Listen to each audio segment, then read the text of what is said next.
Welcome back to the Press Club. Before the break, we were talking about the fact that this is seems to be a marching season, where a number of marches, protest marches, are planned, and the fact that they don't change anything. We're talking about, in the LPM case, for instance, talking about unemployment, raising.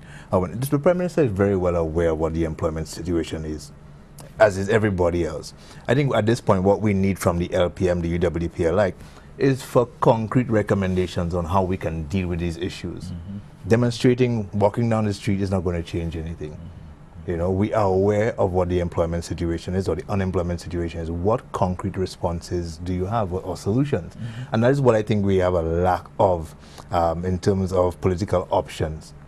You know, we have the LPM who didn't do too well at the last election. We've heard all sorts of excuses being offered by the political leader, Federal Prudent, for why that is. And I think the turnout at the march is perhaps an indication of what might happen, you know, for the next election. People are generally frustrated, yes, but then there's not a lot of confidence, a lot of options being offered to them. I mean, when I talk about tuning in with the Times, we talk about that every weekend. Even protests have changed. Climate change has changed not only the environment, but, you know, even the methods of protest. Look at the Tuya Hotel project. Not one person hit the streets, but there was an online protest because there's something on the internet where you could go in and lodge, you know, start a protest, and you'd have signature campaign. And what helped carry that protest and prevent the establishment of the hotel at Tuya had a lot to do with the response to the online campaign, which gathered signatures more than anybody else, more than anybody thought. One of the service providers, Digicel or Lime, recently had that situation about WhatsApp, where they were not allowing free WhatsApp through their service. JD Jean-Pierre started an online protest, and in 3 days she had over 600 persons. I don't know to what extent what it was in the end, but that protest was joined. It was submitted to the service provider, which immediately responded and said, "Hello, we're not doing that." You know, that one-person protest led to action. Let's look at the last UWP protest. It was demanding the changes in the fuel mechanism. The pass-through mechanism, with a view to calling on the government to share the profits and the savings on fuel with the people. The government listened and did what was being demanded of it, to remove it from 90 days down to 30 days. It went down to 21, even better by the UWP's measure.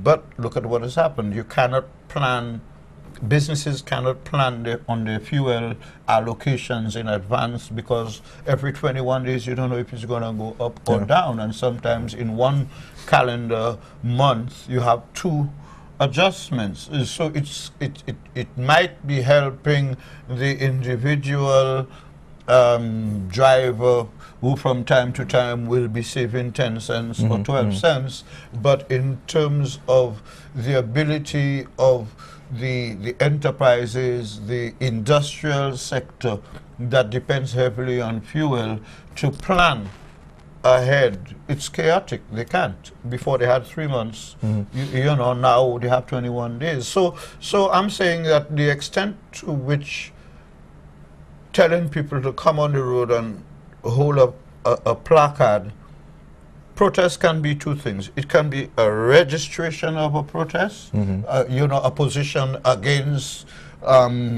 abortion, against same-sex marriage, or for abortion, for same-sex marriage. You could even have rival demonstrations where they are showing their positions on issues. But demonstrations that are being called, which is what the parties are doing, saying let's have a demonstration to make the government change its mind about this or that, that doesn't work. It would have to be earth-shattering, earth-moving demonstrations. At the end of the day, what's the count in Parliament where it all matters? Yeah, but you laid the foundation for us to segue into another discussion on the media. You talk about what works, what doesn't work, the fact that we are using methods that we have traditionally relied upon that don't necessarily fit in with the current milieu. We had this week, and I think you carried it in the Nationwide as well, the tourism minister. Oh, yes. Lon Theophilus expressing disappointment with the reckless statements that were made in the media, and that could cost the island potentially the tourism sector. The Voice also carried this, the article from Yahoo Travel, basically quoting the president of the Vendors Association, who made some allegations about the way that government was handling crime and the potential for cruise ships, cruise lines to pull out of the country. It raises the question for me of, are we in the media guilty of the same thing, falling back on the same traditional practices that may have worked back in 1950 something? Yeah, he said, she said. In trying to, fit into 2015, not recognizing that this is a technological age where whatever we put out is available to everybody around the world. I give an example. They quoted the St. Lucia Times in this article. People all over the world, from Italy to the Philippines, friends that I have in those countries, follow these media, and they message you and ask you, what's going on in your country, and this is like a perfect example, of the potential, of these reports, to reach and have far-reaching impacts. So are we not moving with the times in the media as well? No, I think we're actually not moving with the times. We complain about it regularly. The fact that most reporters see themselves as conveyors of what people say.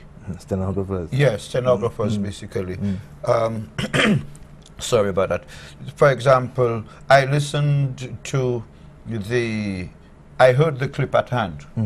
I mean, Ras Ipa got a call, what you think? Or vice versa, he has the way of picking up the phone and calling to offer stories as well. In either case, his was in breath of, in a voice that's frustrated, usually frustrated, quarreling, goddammit voice.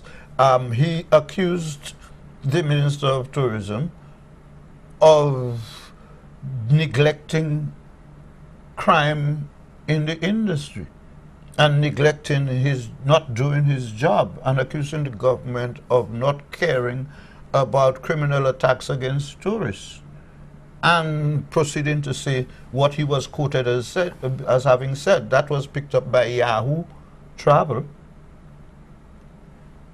which contacted Norwegian Cruise Lines to tell them what IPA said, is that they could end up not coming here again. But you see, here's a perfect example of what should have happened on the local side. IPA made the allegation. The author of that story should have picked up the phone similarly and called the Minister of Tourism. And said, this is what the Dry Goods and Vendors Association is saying. What are you doing to address their concerns? Rather than just running with the story. And that's an issue that I have at this station and with a lot of the other media outlets. Now, we carry these one-sided stories, because we are too caught up in meeting quotas, meeting 3, 4, 5 stories for the day, rather than concentrating on providing quality information and quality stories for our readers and viewers. And that is it, because Yahoo picks it up, Yahoo does what St. Lucia ought to have done, and Yahoo picks it up, and then what they do is that they call Norwegian Cruise Lines and they say, listen, the president of the Dry Goods Association... I hope that's not IPA who was calling you. Huh? I hope that's IPA not calling you to protest. Yes, to protest. That the president of the dry good vendors has said A, B, and C, and therefore, on that basis, what say you? And Norwegians said, we have no plans to stop going to St. Lucia. We keep on going. We have no such plans. So a mere statement of frustration, an expression of frustration by IPA is picked up, broadcast, picked up on the World Wide Web, made a big story, comes back, and IPA is out of the picture, the reporter is out of the picture, the Voice now quotes the Yahoo story, which is saying, in effect, is that whether what IPA said is true or not, it revives the debate on tourism and crime. Now, is that what should revive a debate? That debate, I think, should be ongoing.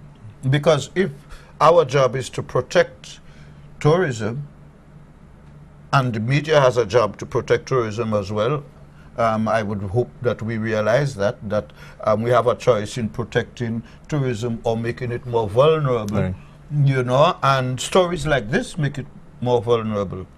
Because there's also, and one of the things we always talk about, the internet being the most efficient, the fastest, and the quickest way, but it's a tool, and in the same way that it can be used efficiently for good, it can also be used efficiently for bad.